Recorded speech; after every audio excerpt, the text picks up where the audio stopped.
So, my name is Marina, 34 years old, and I never imagined I would be standing here today. The church is filled with flowers, photos of my parents smiling from their frames. Two coffins where the two people who loved me most now lie.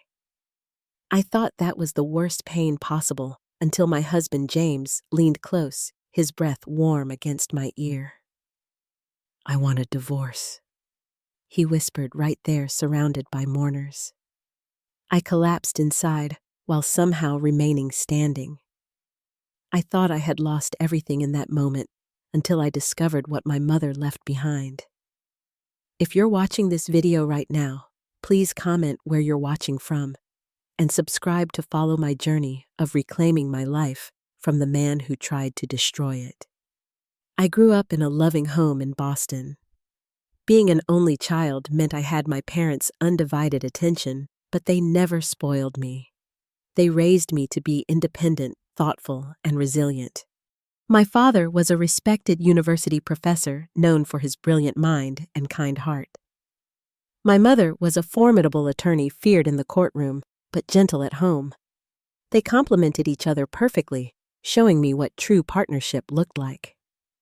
I met James at a colleague's birthday party 6 years ago.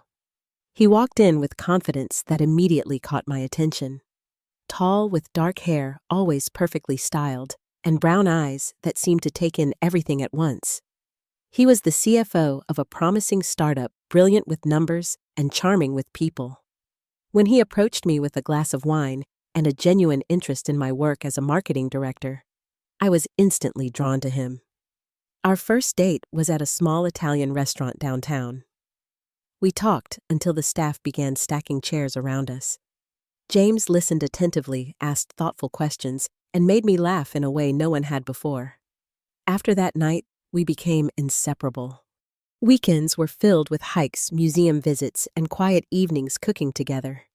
He met my parents after 3 months, and while they were polite and welcoming, I noticed my mother watching him carefully.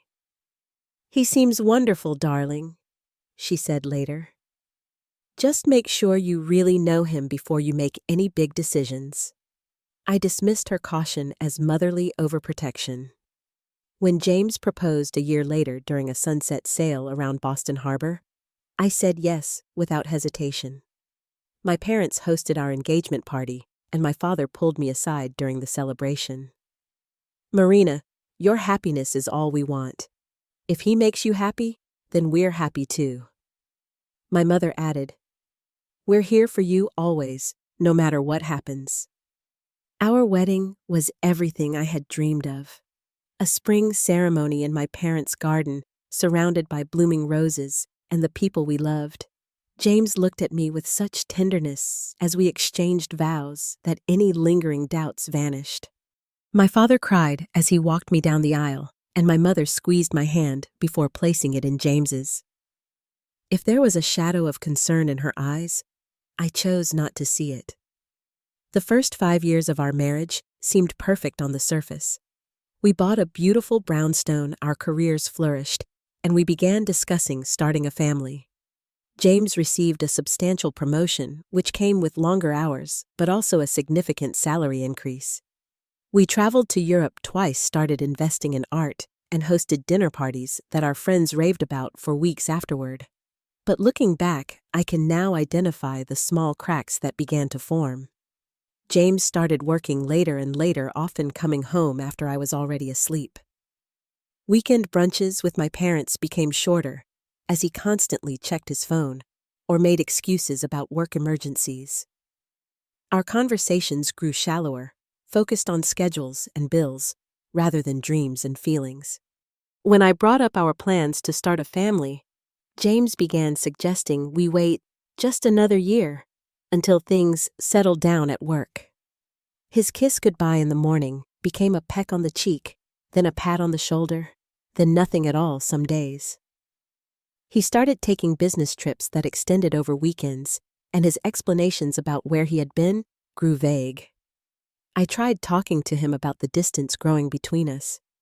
He would reassure me that everything was fine, that he was just stressed about work, that I was overthinking things. And I wanted to believe him. I wanted to believe that what we had was still solid and true. My mother noticed the changes before I fully admitted them to myself. During our weekly lunch dates, she would ask careful questions about James, about our marriage, about my happiness. I defended him fiercely at first, insisting everything was wonderful. But my mother had always seen through my pretenses. "Marriage takes work, Marina," she told me over coffee one day. "But it shouldn't constantly feel like work. Both people need to be investing equally." I changed the subject, uncomfortable with her insight.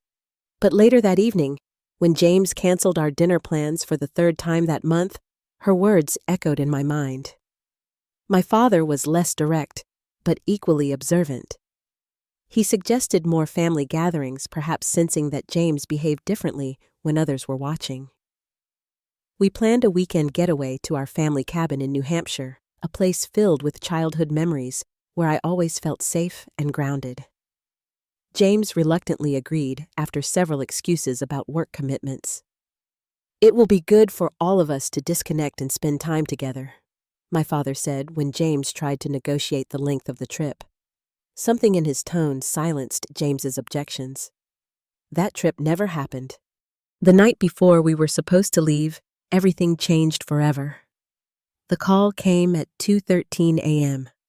I remember looking at the glowing numbers on our bedside clock as I reached for my phone, heart already pounding with that instinctive fear that middle-of-the-night calls bring. James groaned and rolled away from me as I answered. "Is this Marina Collins?" a somber voice asked. "Yes, this is she," I replied, my mouth suddenly dry. "Mrs. Collins, I'm Officer Bryant with the Massachusetts State Police. I'm very sorry to inform you that your parents, Edward and Catherine Williams, have been involved in a serious accident on Route 16. The world narrowed to the sound of his voice as he explained that a drunk driver had crossed the center line, hitting my parents' car head-on. They had been rushed to Boston Memorial Hospital in critical condition. "James," I shook his shoulder, my voice breaking. "James, wake up. My parents have been in an accident. We need to go to the hospital now." He blinked at me groggily, taking too long to process what I was saying. When it finally registered, he sat up, running a hand through his hair.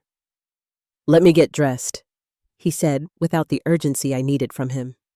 The drive to the hospital was a blur. I called my parents' closest friends, my hands shaking so badly I could barely hold the phone.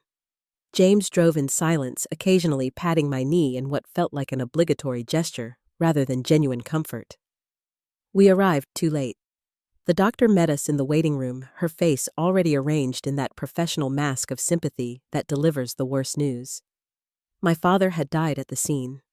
My mother had fought for 2 more hours in surgery before her heart finally gave out.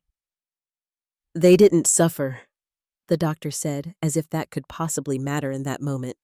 I collapsed into a chair, a wail building in my chest that I couldn't release. James stood awkwardly beside me, his hand hovering over my shoulder, before finally settling there with a weight that felt strange and unwelcome. The next days passed in a haze of grief and administrative details. I identified their bodies, seeing my vibrant, loving parents reduced to still pale shells. I met with the funeral director, chose caskets, selected flowers, all while feeling like I was watching someone else perform these tasks. James accompanied me to these appointments, but he was like a ghost beside me. He would step outside to take phone calls, check his emails during meetings with the funeral home staff, and return to our home office immediately after we got back to the house. His attempt at comfort felt mechanical, rehearsed lines delivered without feeling. "They were great people, Marina. Everyone loved them," he would say, as if reading from a script of appropriate things to say to the bereaved. At night, I cried myself to sleep, while James remained in his office, claiming he was handling work that couldn't wait. One night, restless and seeking connection, I went downstairs at 2 a.m. to find him. He was on his phone, and I heard him laugh softly before he noticed me in the doorway. He ended the call abruptly, claiming it was a colleague in a different time zone. I was too numb with grief to question him further, but some part of me registered the lie. His phone dinged with a text message as he set it down, and I caught a glimpse of a name, Allison. When I asked who that was, he said it was a new team member helping with a project. The funeral was held 5 days after the accident. I stood greeting mourners, accepting hugs and condolences from colleagues, friends, and family members who had flown in from across the country. James stayed by my side for the first hour, then kept finding reasons to step away. I barely slept in the weeks that followed. Dreams of my parents alive and then suddenly gone jolted me awake night after night. James had taken to sleeping in the guest room, claiming he didn't want to disturb me when he came to bed late. I would hear his phone chime with messages at odd hours, hear his muffled voice through the wall. My boss had given me compassionate leave, but after 3 weeks, I knew I needed something to focus on besides my grief. I decided to organize a memorial gathering, something more celebratory than the somber funeral had been. My parents had loved hosting dinner parties at their favorite restaurant, Bella Vista, and it seemed fitting to honor them there. James reacted to this plan with poorly concealed irritation. "Don't you think people have already paid their respects?" he asked when I told him about it. "This isn't for them," I said. "It's for me, for my parents, to remember them as they lived, not just how they died." He shrugged and returned to his phone, fingers typing rapidly. "Whatever you need to do." As I planned the memorial, I noticed James becoming increasingly secretive with his phone. He would take it with him everywhere, even to the bathroom. He changed his password, which had previously been our anniversary date. He started taking weekend business trips that he mentioned only a day or two before leaving. When I reached out to friends from his company to offer condolences for a colleague who had recently lost a parent, I was met with confusion. "What business trips?" one asked. "The executive team hasn't been traveling." Meanwhile, my parents' will was being processed. They had left everything to me, including their home investments and the cabin in New Hampshire. The inheritance wasn't massive, but was substantial enough to provide security. When James inquired about the details, I felt a flicker of unease at his interest. The night before the memorial gathering, I found James packing an overnight bag. When I asked where he was going, he claimed he had an early meeting the next day and was staying at a hotel near his office to avoid the commute. "But the memorial is tomorrow evening," I said, disbelieving. "I'll be there," he promised, not meeting my eyes. "I'll come straight from the meeting." He kissed my cheek, a brief cool touch, and left. I stood in our bedroom, surrounded by the evidence of our shared life, and felt completely alone. The memorial gathering at Bella Vista was everything I had hoped it would be. The restaurant had reserved their private room, which was now filled with photos of my parents throughout their lives. College graduation pictures, their wedding day, holding me as a baby, recent vacation snapshots. Candles glowed on every table, and their favorite music played softly in the background. Friends arrived bearing more memories than flowers. My father's university colleagues shared stories of his passionate teaching and quiet mentorship. My mother's law partners recounted courtroom victories and late-night strategy sessions. Childhood friends of my parents spoke of decades of loyalty and laughter. I wore my mother's favorite pearl necklace, and my father's watch, tangible connections to them that provided some comfort as I moved through the crowd, accepting embraces and sharing tears and occasional laughter. James arrived 45 minutes late. He was wearing a blue suit that seemed too casual for the occasion, and his hair was unusually disheveled. As he made his way to me, I noticed he hadn't even worn the tie I had left out for him. "Sorry I'm late," he said, his voice slightly too loud. "Meeting ran over." There was a faint scent of alcohol on his breath. Several of my parents' friends gave him curious looks. My mother's best friend, Eleanor, raised an eyebrow at me after he walked away to get a drink. I pretended not to notice, focusing instead on the beautiful tributes people were sharing. When it was my turn to speak, I stood before the gathering, clutching a sheet of paper with notes I had prepared. But as I looked out at the faces of people who had truly loved my parents, the prepared words seemed inadequate. My parents taught me what love looks like, I said instead. Not just through words, but through actions. The way my father would bring my mother coffee every morning exactly how she liked it. The way my mother would edit every one of his academic papers even though corporate law and philosophy had little overlap. They showed up for each other, and for me, every single day. I spoke about my father's passion for teaching, how he would spend hours helping struggling students. About my mother's dedication to justice, taking on pro bono cases for people who couldn't afford legal representation. About their unfailing support of me through every triumph and failure. As I spoke, I saw heads nodding, tissues being passed, small smiles of recognition. These people knew my parents. They had witnessed the love I was describing. And then I saw James, in the back of the room, checking his phone, a slight frown on his face. As if this gathering, this honoring of the two people who had given me life and shaped me into the person I was an inconvenience, a disruption to his schedule. I finished my speech, and people came forward to hug me, to add their own stories. James remained distant, making minimal conversation with anyone who approached him. He made 3 trips to the bar in the first hour, each time returning with a tumbler of whiskey. It was during a quiet moment, as I stood looking at a photo of my parents on their 30th anniversary trip to Italy, that James finally came to stand beside me. I thought for a moment that he was finally going to offer the support I so desperately needed.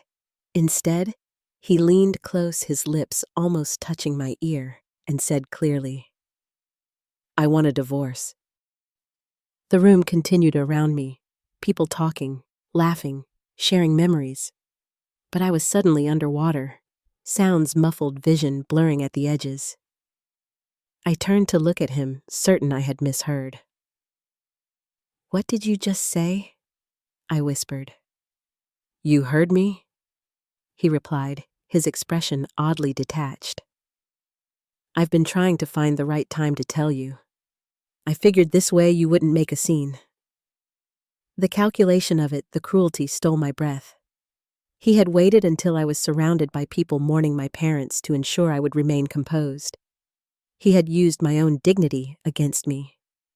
"How dare you?" I managed to say, my voice barely audible. "How dare you do this now?" He shrugged, finishing his drink. "I'll be staying at a hotel tonight. We can talk details later this week." And then he walked away, stopping to shake a few hands on his way out, playing the role of the supportive husband one last time before abandoning it completely. I stood frozen, the photo of my smiling parents still in my hands, as the foundation of my life crumbled for the second time in a month. Sarah, my oldest friend, appeared at my side. "What's wrong?" she asked, immediately sensing my distress. "You've gone white as a sheet." I couldn't bring myself to say the words. Instead, I nodded toward the door where James had just exited. "He just left," was all I could manage. Sarah's eyes narrowed.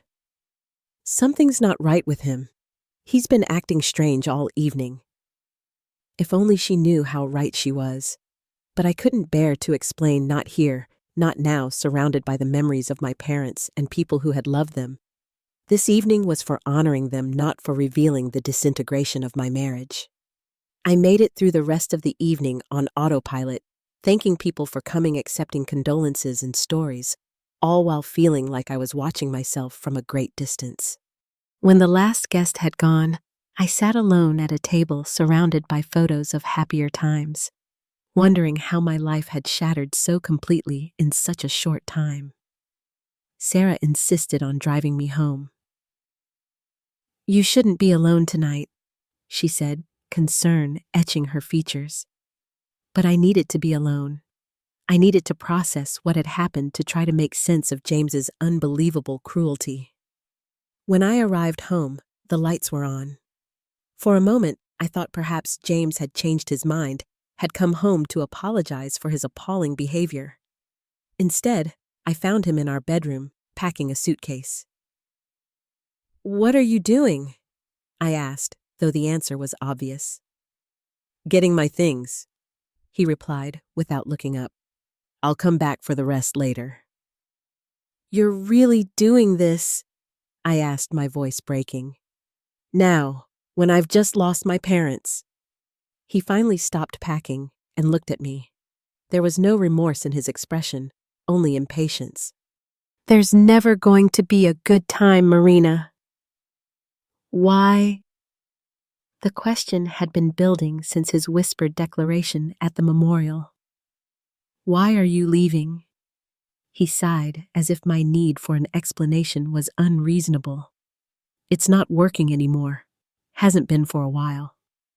That's not an answer, I said, anger beginning to cut through the shock. You owe me more than that. He zipped his suitcase closed with a decisive motion. Fine. You want the truth? I've met someone else. The words hit like a physical blow. Who?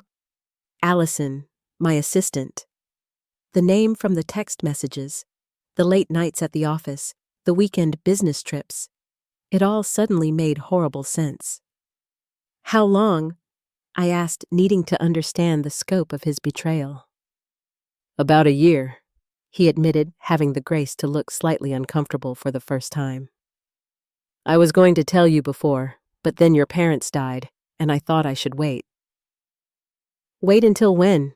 I demanded. Until the memorial for my parents. That seemed like the appropriate moment to you. He ran a hand through his hair, frustration evident. I've been putting it off too long. Allison is pressing me to make things official. We want to start our lives together. The casual cruelty of his words left me speechless. While I had been grieving my parents, planning their funeral and memorial, crying myself to sleep night after night, he had been planning his escape, his new life with another woman. I've already spoken to a lawyer, he continued, picking up his suitcase. He'll be in touch about the division of assets. I think it's best if we handle this quickly and cleanly.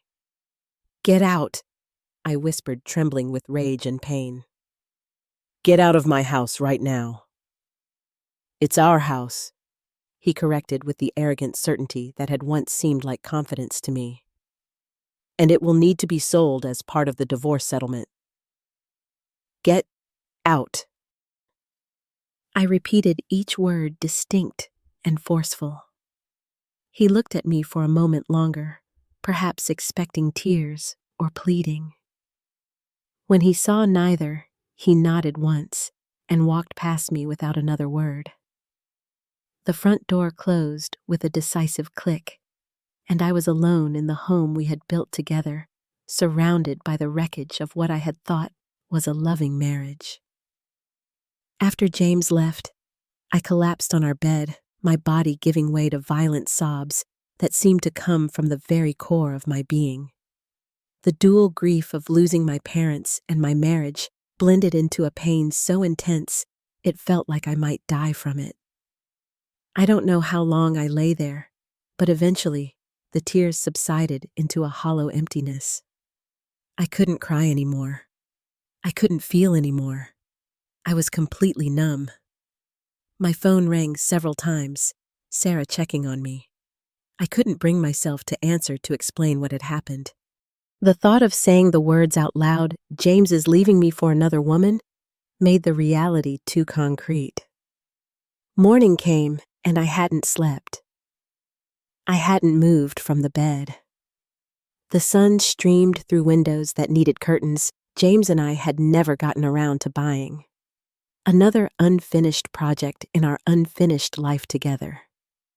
A knock at the door finally roused me. Sarah stood on the porch, concern evident in her eyes. "You weren't answering your phone," she said. I got worried. I let her in without speaking. She took one look at me and understood something catastrophic had happened beyond my parents' death. "What did he do?" she asked simply.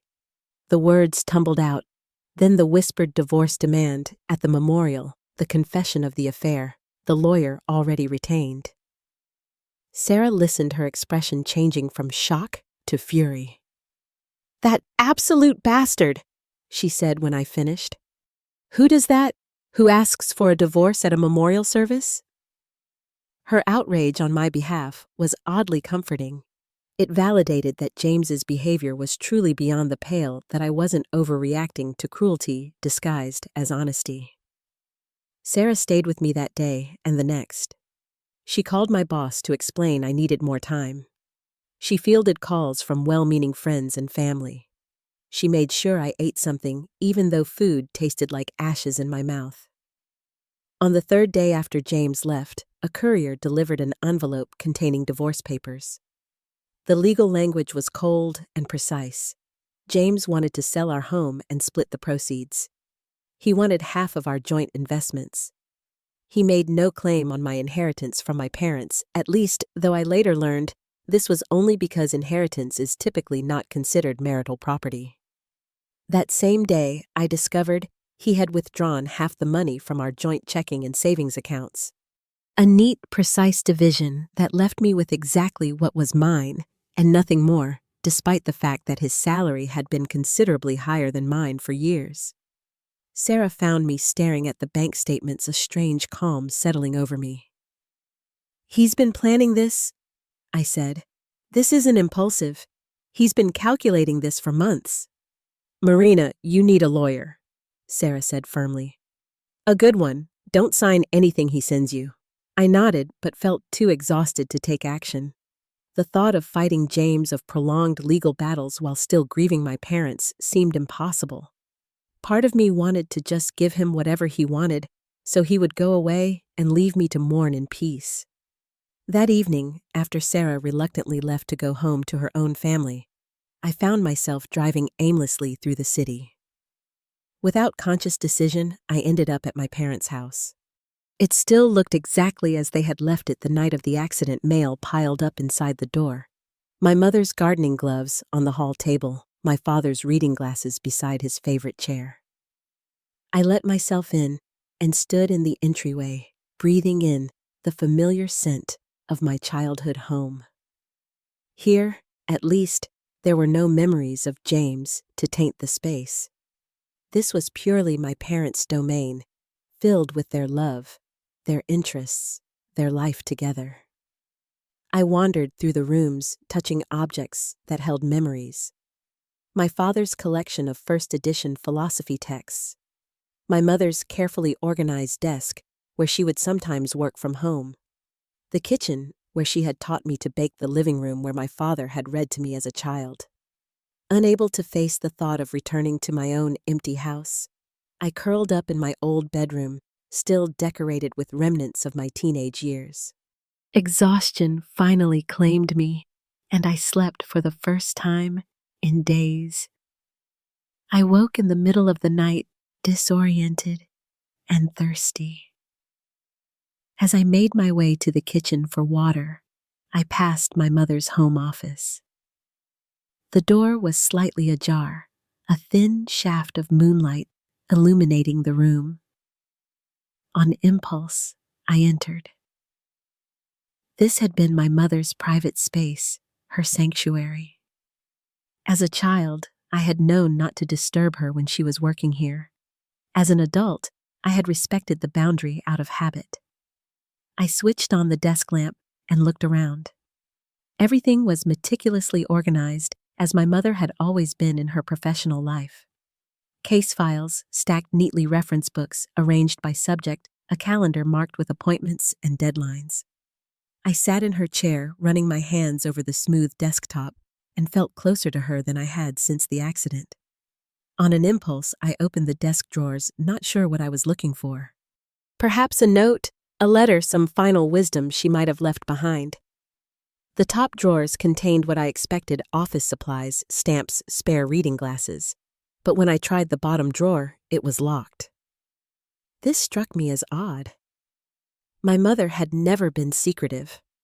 I remembered that she kept a spare key in a small ceramic box on her bookshelf, a habit from when I was a curious child who liked to explore. The key was still there, tucked beneath a stack of business cards.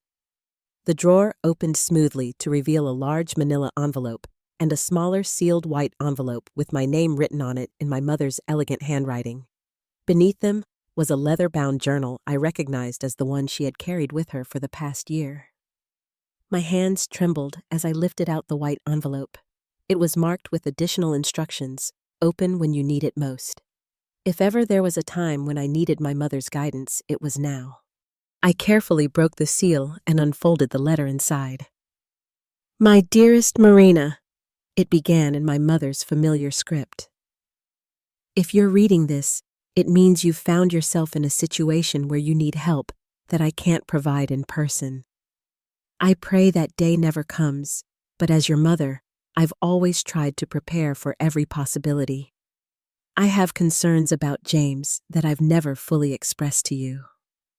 A mother's intuition, perhaps, but also observations I've made over the years. The way his charm never quite reaches his eyes. The inconsistencies in his stories. The way he looks at you when he thinks no one is watching, not with love, but with calculation. I hope I'm wrong. I hope this letter sits in my drawer until I'm gone from old age and you never need what I've gathered. But if I'm right, and James has revealed himself to be different from the man you thought you married, then what's in the manila envelope may help you. I hired a private investigator 6 months ago. The USB drive contains his findings. The journal contains my own observations. I was planning to talk to you after our trip to the cabin to show you what I'd discovered and help you decide what to do. Whatever has happened, remember this, you are stronger than you know. You have always had the intelligence, courage, and resilience to face life's challenges. And you are loved unconditionally and eternally by both your father and me. Trust yourself. Protect yourself. And know that even if we're not physically with you, we are always by your side. All my love, Mom. I sat in the silent house, my mother's letter clutched in my trembling hands, as the first rays of dawn began to filter through the windows. With a deep breath, I reached for the manila envelope and opened it. Inside was a USB drive and a folder containing printed photographs, bank statements, and email transcripts. I powered up my mother's computer and inserted the drive. What I found confirmed my worst fears and revealed new ones I hadn't even considered. The private investigator had documented James's affair with Allison in meticulous detail. Photographs of them entering hotels together, receipts for jewelry and dinners I had never seen or known about, text message transcripts that made me physically ill to read. But far worse were the financial records. James had been systematically embezzling from his company for at least 2 years, using his position as CFO to authorize payments to shell companies he controlled. He had hidden accounts in the Cayman Islands. And most disturbing of all, he had taken out a life insurance policy on me 6 months ago, listing himself as the sole beneficiary. My mother's journal provided the context for her suspicions. She had noticed small inconsistencies in James's behavior at family gatherings. How he would check his phone when he thought no one was looking, the way his stories about work trips sometimes contradicted themselves. She documented conversations where he had asked unusually detailed questions about my parents' estate planning and life insurance. One entry from 3 months ago stood out, asked financial advisor about protecting Marina's inheritance in case of divorce. He recommended trust structure that James cannot access. We'll discuss with Edward and implement before telling Marina about my concerns regarding James. My mother had been trying to protect me even before she had concrete evidence of James's betrayal. And now, even after her death, she was still protecting me. The shock gave way to a cold, clear anger. James hadn't just betrayed our marriage vows with his affair. He had been systematically deceiving me, possibly planning something far more sinister than divorce. The life insurance policy chilled me to the bone. What had he been planning?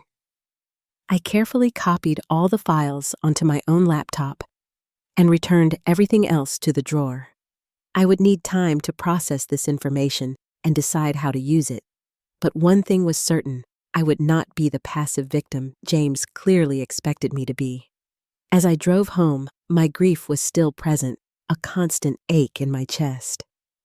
But alongside it now burned a determination that gave me purpose. My mother had given me one final precious gift, the truth, and with it, the power to fight back. I spent the next 3 days reviewing every document, every photo, every piece of evidence my mother and her investigator had compiled. Each revelation stoked the fire of my resolve. This wasn't just about saving myself from an unfair divorce settlement anymore. This was about exposing James for who he truly was. My first call was to Carol Thomas, my mother's closest friend and law partner. Carol had specialized in high-conflict divorces for 30 years and had a reputation for being both brilliant and ruthless when necessary. "I need your help," I told her when we met in her office. "And I need absolute confidentiality." Carol listened without interruption as I laid out everything I had discovered. Her expression remained professional, but I could see the anger building in her eyes. "Catherine always had excellent instincts about people," she said when I finished referring to my mother. "I'm so sorry she was right in this case." "What should I do?" I asked. Carol leaned forward, her gaze intense. "First, we need to secure your financial position. I'll file emergency motions to freeze your joint assets so he can't drain anything else. Second, we need more current evidence of his activities." She recommended continuing with the same private investigator my mother had hired, a former FBI agent named David Miller. "If James is embezzling from his company, that gives us significant leverage, but we need to be strategic about how and when we use this information." David agreed to resume surveillance immediately. "Your mother was concerned about more than just the affair," he told me during our meeting. "She suspected financial impropriety but hadn't confirmed it yet. I'll focus on that angle." Over the next 2 weeks, I lived a double life. On the surface, I appeared to be exactly what James expected, a grieving daughter, and soon-to-be ex-wife too overwhelmed to fight back. I returned to work part-time, looking appropriately fragile and distracted. I responded to James's texts about divorce proceedings with brief, non-confrontational messages. Meanwhile, David was building a comprehensive file on James's current activities. He documented more meetings with Allison, often during work hours. He photographed James meeting with men who David identified as having connections to offshore banking. And most damning of all, he obtained evidence that James was preparing to transfer significant assets to accounts in Switzerland. Carol advised me to meet with James's company CEO, Michael Richardson. "This is a calculated risk," she warned. "But if Richardson is unaware of the embezzlement, he'll have a vested interest in handling it discreetly. That could work in our favor." I requested a confidential meeting with Richardson, claiming it was about a personal matter. His assistant sounded skeptical, but granted me 15 minutes at the end of a Friday. Richardson was a tall, imposing man with a reputation for being fair but demanding. He greeted me with professional courtesy but obvious impatience. "Mrs. Collins, while I'm very sorry for your recent loss, I'm not sure what business we have to discuss." I placed a folder on his desk. "I believe your CFO has been embezzling funds from the company for at least 2 years. His expression shifted from impatience to sharp attention. "That's an extremely serious accusation." "Yes, it is," I agreed, opening the folder to reveal copies of selected documents. "And I wouldn't make it without evidence." Richardson reviewed the materials, his face darkening. "How did you obtain this?" I gave him an edited version of the truth. My mother was an attorney who specialized in corporate law. She had concerns about some inconsistencies in my husband's finances and hired a private investigator. After her death, I discovered her findings. "Why bring this to me instead of the authorities?" he asked, eyes narrowed. "Because I believe we might help each other," I said carefully. "James is currently demanding a divorce settlement that would take half of everything I own, including my family home. Meanwhile, he's planning to flee the country with your company's money and his mistress, who also happens to be your employee, Allison Parker." Richardson was silent for a long moment, digesting this information. Finally, he nodded. "I'll need to verify these allegations independently, but if what you're showing me is accurate, we have a serious problem. I'm not asking you to take my word for it, I assured him. Conduct your own investigation. All I ask is that you keep me informed about what you find, and that when the time comes, you support my position that James should not benefit financially from our divorce. That seems reasonable, Richardson agreed. I'll have our internal audit team begin immediately, discreetly. As I left his office, I felt a strange mix of emotions. Part of me was horrified that my life had come to this, making deals and gathering evidence against the man I had once loved enough to marry. Another part felt a grim satisfaction in taking action rather than remaining a passive victim. While the company conducted its investigation, David continued his surveillance. He discovered James had rented an apartment under Allison's name, where they met regularly. He documented James visiting a safety deposit box at a downtown bank 3 times in 2 weeks. And perhaps most unsettling, he photographed James outside my parents' home, apparently checking if anyone was there. When I shared this last detail with Carol, her concern was evident. He may be looking for valuables or documents. We should consider what might be in the house that he wants.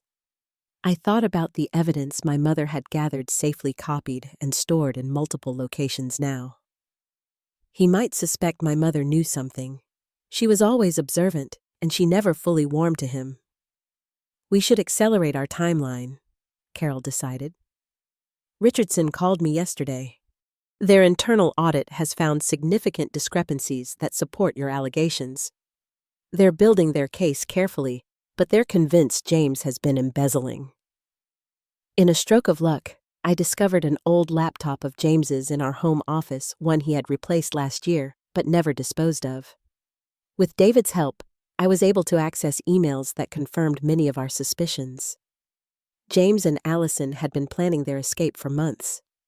They intended to leave the country immediately after securing the divorce settlement, using the embezzled company funds and half of our marital assets to start a new life abroad.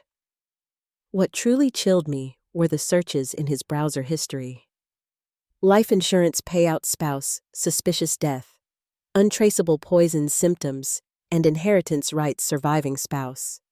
These searches dated back to before my parents' accident, suggesting James had been considering even more sinister plans than abandonment.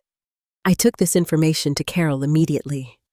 Her face paled as she reviewed the evidence. This goes beyond divorce proceedings now. This is potentially criminal. We decided to bring this new information to Richardson. He was equally disturbed by the implications. We need to coordinate our approaches carefully, he said after a long discussion. The company will pursue criminal charges for the embezzlement. Your divorce proceedings are separate but related. Carol and I spent long evenings planning our strategy. We would confront James with all the evidence, simultaneously giving him no opportunity to hide assets or flee. The company would demand full restitution.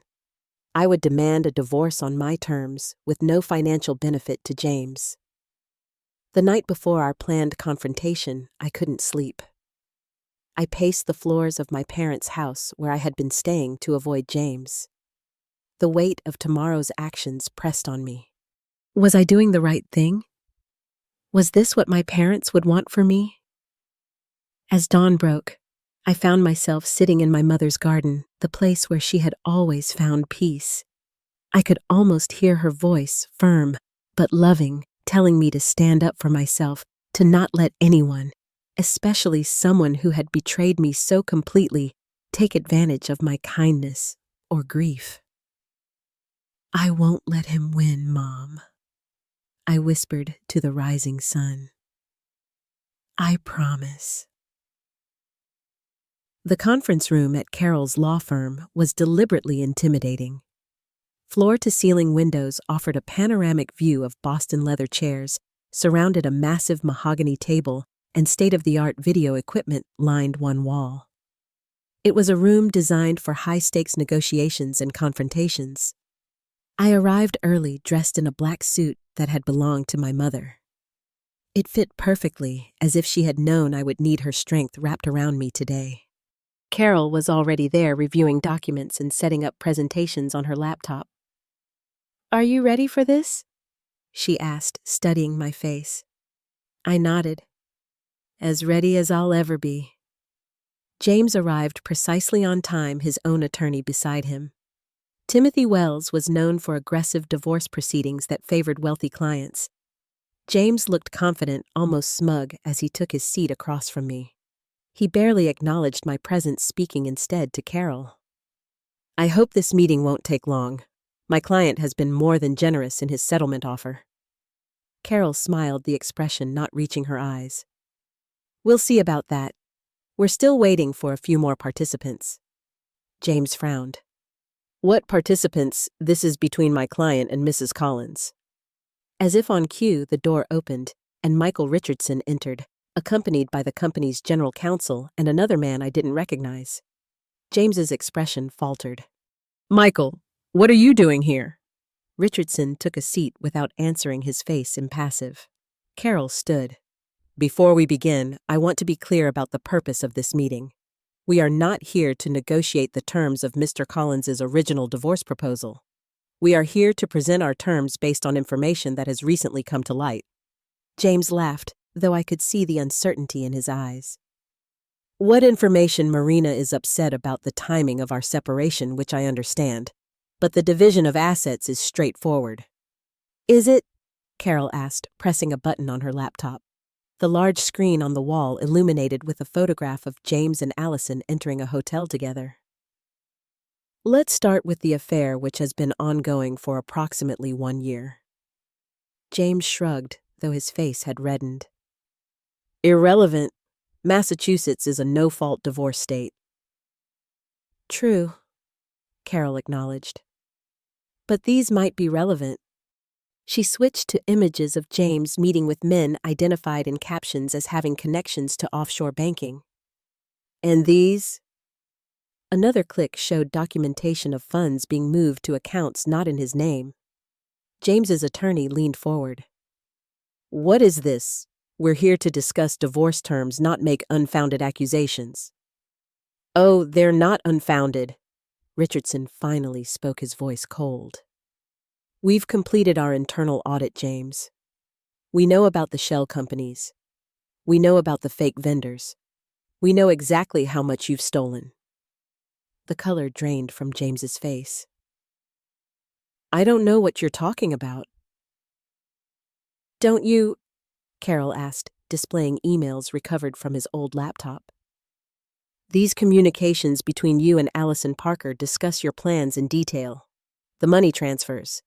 The planned departure from the country."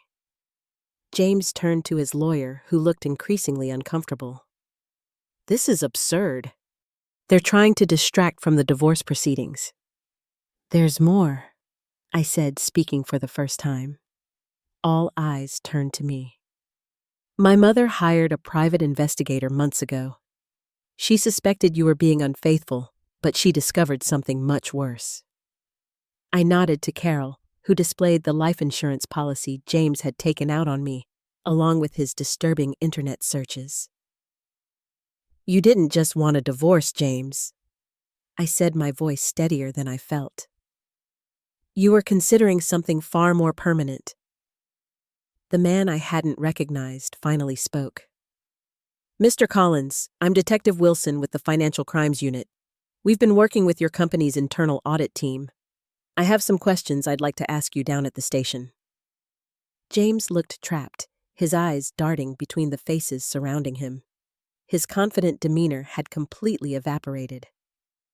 "This is a setup," he protested weakly. "Marina's upset about the divorce. She's making things up." "Am I making up the offshore accounts?" I asked. "The embezzled company funds, the life insurance policy, the searches for untraceable poisons." His lawyer stood abruptly. "This meeting is over. My client has no comment on these allegations. Any further questions should be directed to me." "Actually, Mr. Wells," Carol interjected, "I think you might want to reconsider your representation. Aiding a client in concealing assets during divorce proceedings could expose you to ethical violations." Wells looked at James with new wariness. "We need to confer privately." "Before you do," Richardson said, "let me be clear about the company's position. We will be pursuing full criminal charges for the embezzlement. We will seek complete restitution. And we will be terminating both Mr. Collins and Miss Parker effective immediately." James finally looked directly at me, his expression a mix of anger and desperation. "You did this," he hissed. "You couldn't just let me go." "No, James," I replied calmly. "You did this. Every step of the way, these were your choices." Carol outlined our divorce terms. James would make no claim on any of our joint assets. He would transfer his portion of our home ownership to me. He would receive nothing from our joint investments. In exchange, we would not pursue additional civil actions against him beyond what the company was already undertaking. "This is extortion," James protested. "This is consequence," I corrected him. "Something you've apparently never faced before." His lawyer whispered urgently in his ear. James's shoulders slumped as the reality of his situation finally seemed to sink in. "I need time to consider these terms," he muttered.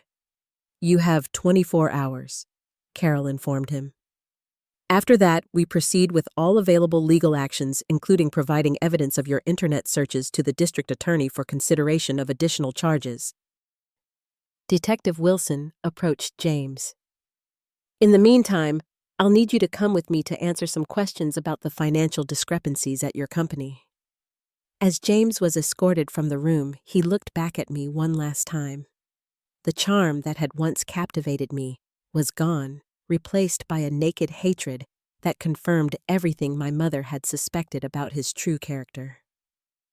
When the door closed behind him, I released a breath I hadn't realized I was holding.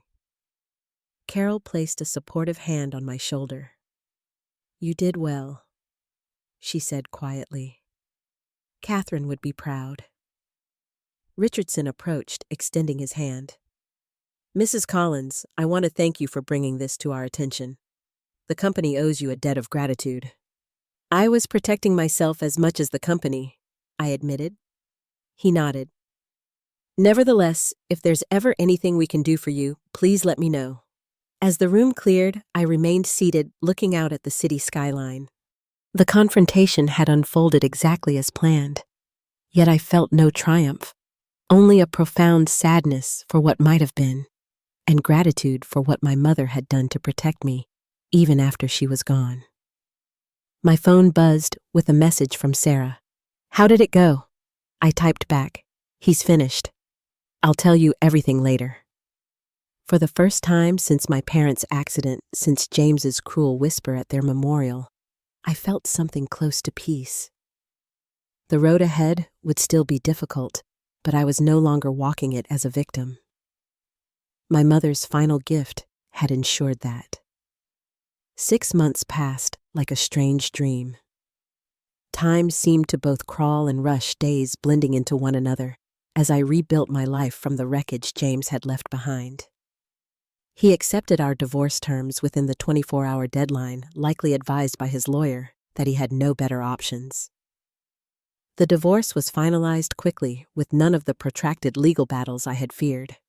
James surrendered all claims to our marital assets in exchange for our agreement not to pursue additional civil charges.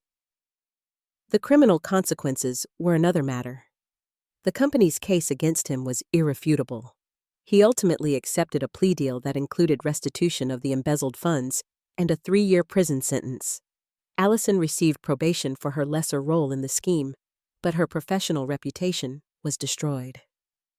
I sold our brownstone, unable to live with the memories it contained. Instead, I renovated my parents' home, creating a space that honored their memory while allowing me to move forward. Their bedroom remained untouched for months until I finally found the strength to sort through their belongings, keeping what was precious and donating the rest. The cabin in New Hampshire became my weekend sanctuary. I would drive up on Friday evenings, spending hours sitting on the porch where my father and I had talked about books, or in the kitchen where my mother had taught me family recipes. The grief was still there, a constant companion, but it slowly transformed from a sharp, overwhelming pain to a softer ache that I could carry without being crushed by it. Richardson kept his word about the company's gratitude. 3 months after the confrontation, he called to offer me a position in their legal compliance department, leveraging my marketing background and the knowledge I had gained through my ordeal with James. "We need someone with your perspective," he explained. "Someone who can see what others might miss." I accepted, finding unexpected satisfaction in work that helped prevent others from being victimized, as I had been. My colleagues knew nothing of my personal connection to James's case, which had been handled discreetly to protect the company's reputation. I preferred it that way, building relationships based on my abilities rather than my history. Sarah remained my steadfast support, checking in daily during the worst times, celebrating small victories as I began to heal. She organized dinners with mutual friends, gently encouraging me to socialize again when I was ready. "Your parents wouldn't want you to withdraw from life," she reminded me. And neither would I. I joined a grief support group, finding comfort in sharing experiences with others who understood the journey. There I met people who had suffered losses similar to mine, and some whose experiences were very different, but whose pain was just as real. We formed a community of healing, gathering monthly for dinners where we could laugh and cry without explanation or apology. On what would have been my parents' 40th anniversary, I established a scholarship fund in their names at my father's university. The Edward and Catherine Williams Memorial Scholarship would support students studying philosophy or law, creating a legacy that honored their life's work. The first recipient was a young woman whose personal essay about justice and ethics had brought tears to my eyes. At the award ceremony, I spoke briefly about my parents' commitment to education and fairness values that had shaped my own life and ultimately saved me from disaster. Sometimes, the lessons we learn from those we love continue to guide us long after they're gone, I told the audience.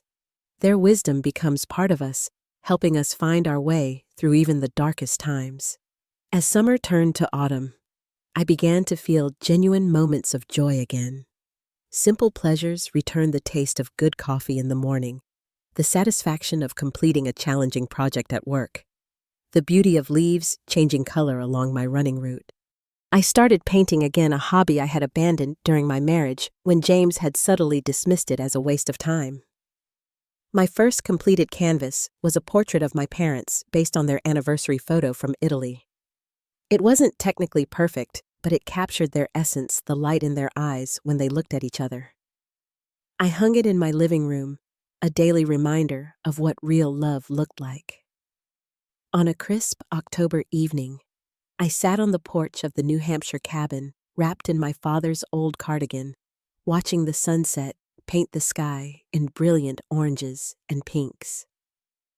For the first time, I felt their presence, not as an absence, but as a continuation, their love and wisdom still alive within me. I thought about James, now serving his sentence in a minimum security prison. The anger I had carried toward him had gradually diminished, not because he deserved forgiveness, but because holding on to it only hurt me. I no longer wasted energy hating him. Instead, I felt a complex mixture of gratitude for the lessons his betrayal had taught me, and pity for a man who had never understood what truly mattered in life. My mother's final gift had not just been the evidence that saved me from financial ruin.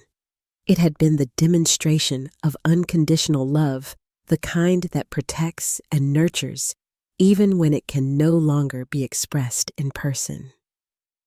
She had seen what I could not acted when I was blind to the danger, and ensured I would have what I needed even after she was gone. The journal she kept, which I now read occasionally for comfort, revealed a woman even wiser and more perceptive than I had realized. She had documented her concerns about James with remarkable insight, noting patterns I had missed and connecting dots I had never seen. But she had also written about her faith in my resilience, my intelligence, my capacity to recover from whatever challenges life presented. Marina has always had a core of steel beneath her gentle exterior, she wrote in one entry. When the time comes, she will find it. And I had. Through the devastating loss of my parents, through James's unimaginable betrayal at my most vulnerable moment, through the painful process of rebuilding my life, I had discovered a strength I never knew I possessed. Some days were still difficult.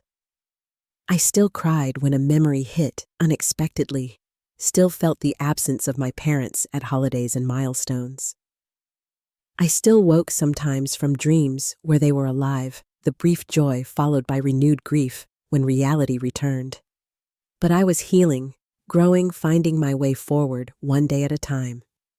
As twilight deepened into night stars, appearing one by one in the darkening sky, I made a silent promise to my parents, to myself, and even to the woman I was becoming. I would live fully love, carefully, but completely, and never again surrender my truth or worth to anyone. Sometimes we must lose everything to discover what can never be taken from us. In losing my parents and my marriage, I found my true self, the woman my mother always knew I could be.